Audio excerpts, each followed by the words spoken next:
Okay, the mission I'm on today is to hike up a canyon called Domingo Baca Canyon, but it's more frequently referred to as TWA Canyon since there's a TWA airline wreckage up at about the 9,000 foot level.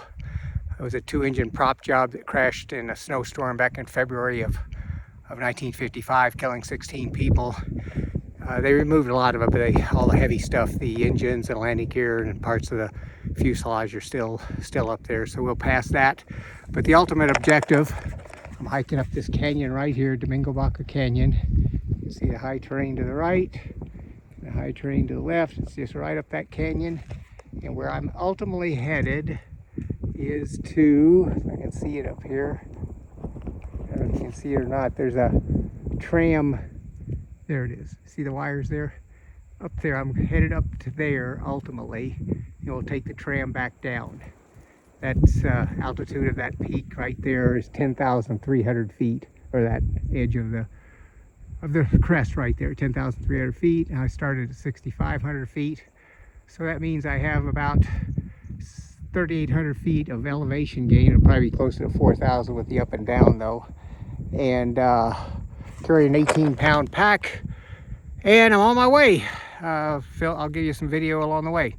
Take care. Bye-bye. Really flowing. Had some great snow this year. And you can see I'm hiking in a canopy of trees. Those are getting bigger as we get higher into this old growth forest. There's a trail I'll be headed up right there, a nice shady trail. Nice stream running down here. Again, this is going to all be gone here in another month probably with the snow melt ending.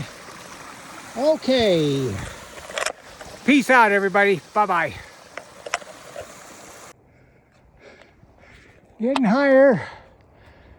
That's where I'm headed, ultimately. If I can see the tram up there moving up, I think you can see that. There's it. Oh, there it is. And so I'll be headed up to that point right there, which is only a short 2,000 feet up. Ugh. Okay. Peace out. Good view. Oops, pardon. Good view of what I'm facing here. That crash is right up in those rocks somewhere. I don't know if it's to the right of the smaller one, to the left of the big one. But that's where we're going, and then we'll work our way all the way up to the ridge. And there's a trail that'll take us up there to that tram docking station right up there. Okay, take it out here. See some more of the terrain up here. Very pretty. Okay. And here I am. Hope everybody's having a nice day as I am. Bye-bye. Okay, somewhere up here, I think it's between those two high terrain right there. That's where the wreck site is. You can see the tram going over right there. So, gotta get going here. Peace out. Bye-bye. Okay, this is the first part of the wreckage that you come to, coming up this trail. You can see here is obviously a passenger window, part of the fuselage right there. I don't know what that is, part of the wing, maybe the elevator. Or maybe, yeah, it has the this is a Convair, I can't recall the name of the airplane, it's a 40 something, so maybe that 4 right there in the paint is indicating that. Here is a plaque to the 16 people that died right here. And they were all flying to Santa Fe. You can read more about it on the internet. There were some theories that these guys had a suicide pact. I find that incredibly hard to believe that 2 pilots would commit suicide simultaneously, but you can read about it. Then they had a flux compass that they think malfunctioned, but this was controlled flight into terrain. CFIT is what the NTSB calls it, and it happens too often. And And almost always it happens because people did not back up their navigation. They just depended on one thing and maybe it malfunctioned and that was it. But frequently there's other options to locate your position. For whatever reason, the plane crashed into that rock wall up here. You can see the terrain, high terrain all around here. I mean, it's getting ugly up here, but crashed into this rock wall and fell into this canyon. So I'll walk up this canyon and take some video of some of the heavier pieces. Bye-bye. Here's a better view of the engine, one of the engines. You can see it, obviously a very no survivor capability for a crash like this. And again, here's some more of the wreckage up here. I'll walk up here a little ways. Trying to be careful I don't kill myself. Bigger pieces of the fuselage here and the wings.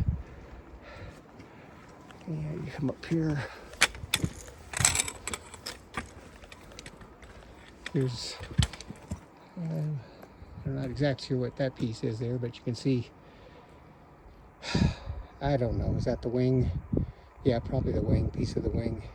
Looks like it might have been a fuel filler there. Some more of it. I think that chair, I think somebody brought up. I doubt that was part of the wreckage. And I don't know for what reason you'd bring it up. But you can see we're going higher through this canyon here. By the way, let's see if I can find it. I can't see the disregard. Okay, bye-bye. This is some more of the debris. Obviously that's got an airfoil. So again, I'm not sure what we're looking at here. But I wanted to point out, see how this is kind of in a cave, or I should say an overhang right here. It's kind of pushed to a, it's my understanding. First of all, the Tram was put in 1966, 11 years after this crash, and it goes directly above this site. Directly. I can't see the wires though because of the lighting, but at any rate, it goes directly above this site. And TWA, as I understand it, paid to have people come up here, hikers, to move the debris, some of this debris, some of the big debris here that's reflective, so people couldn't see it from the Tram and hear people pointing down and talking about TWA. Obviously doesn't engender confidence in the airline. So at least that's what I heard. Okay, here I am, and I'm pretty much, I think I'll get another engine view. I think there's second engines up here, and then after that I'll head on up to the tough part of the climb. Okay, bye-bye.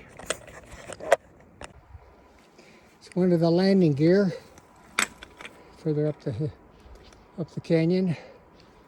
It looks to me like he might have been very close to clearing this high terrain. Probably at the last second saw it. I don't know though. Obviously if they saw it they would have been turning and climbing. Or the debris.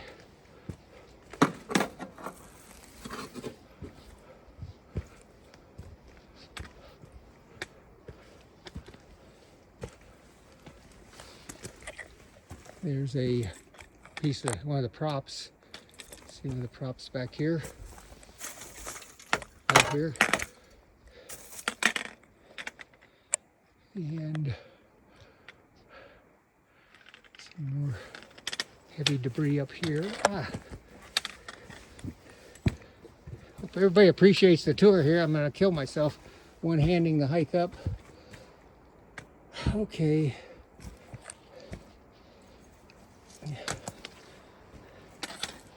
See, it's getting much steeper. Okay, I gotta quit here. Looking back down on it here. Here's the other prop, excuse me, the other engine. Other engine right here. In fact, now I think about it, both engines are at the extreme end of the debris field. So I guess that gives credence. It ran into that high terrain there. The right side of the plane fell here and the left side fell down below. That's what I'm surmising here. Okay, continuing.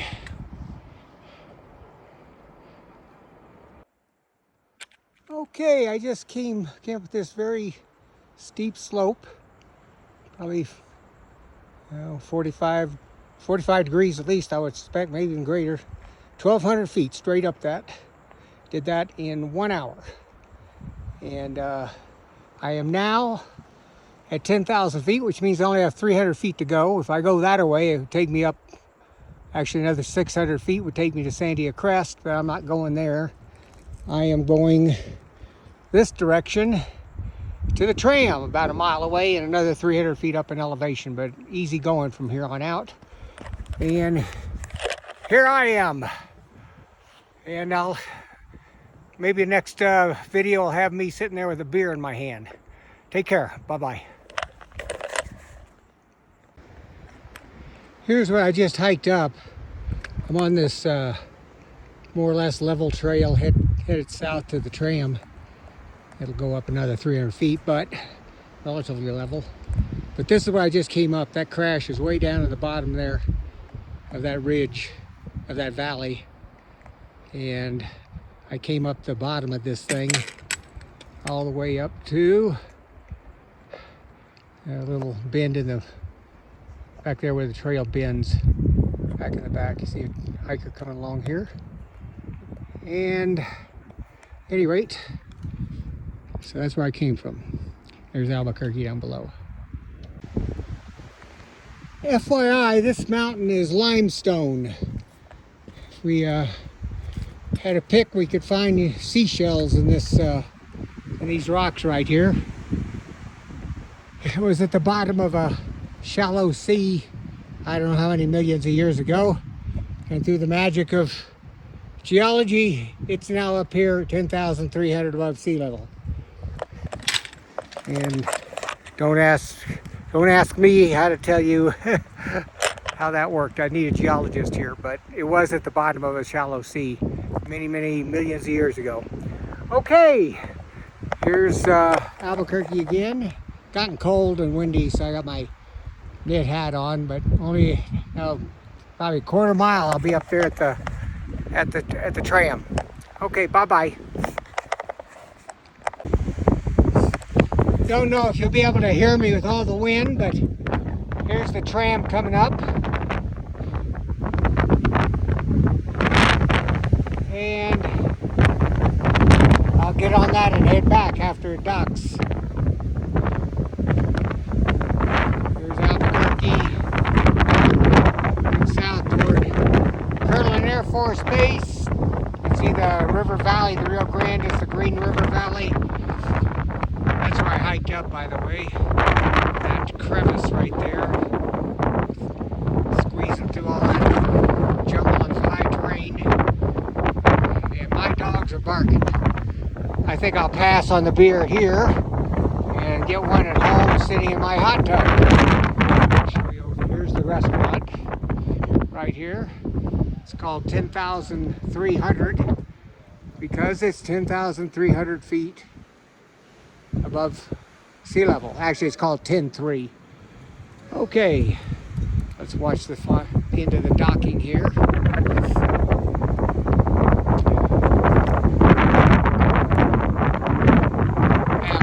you guys all seen a Tram dock. Stopping the video. Here I am right here on top. Great day. Wish anybody that would like to do this could have been with me. Take care. Bye-bye. Slackliners. So I feel like on the left, about where that tree is. Right, there are several spots like that. And we also have our rock house again up here. I'm going to point to the crevice that I just climbed up from the wreck. The window opening of the rock house stone cabin. See it? Tip top. The highest and the farthest point. Got a window. It blends in with the rocks. Can't see it? Way at the very, very top. Plane wreck is right down in this area. Another thing is down here is the tragedy of plane crash that happened here. If you look down where I'm looking, you can see straight down. There's metal down there. It's There's to see the, but that's the wreckage debris of the TWA and and there's the wreckage right there that I was hiking through just a little while ago, right there. This is 1955, February 1950. And then had to hike up this trail here What happened? Oh, really? up to the top. Oh, I thought you were showing me your ring. Oh, no. I see one of this. No, that was 1982. Okay, that'll be it. Take care, buddy. Bye-bye. Okay.